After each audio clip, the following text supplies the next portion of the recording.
Hvis du vil have inspiration til, hvordan du kan optimere kvaliteten af din træning her til vinter, så tag og kig med her.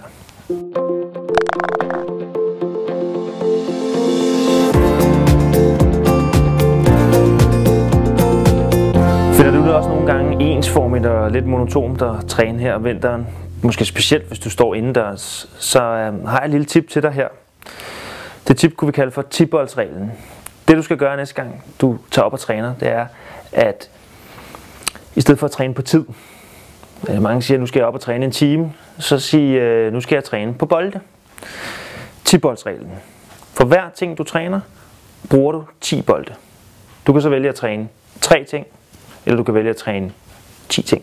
Træner du 10 ting, så skal du slå 100 bolde. Træner du 3 ting, så slår du 30 bolde. Den her regel, 10-boldsreglen, gør, at du får meget mere kvalitet på de enkelte slag, du laver i hver øvelse. Så det vil jeg anbefale dig, hvis du også kender til fornemmelsen af at savne lidt motivation og engagement her i vinter. God fornøjelse med det.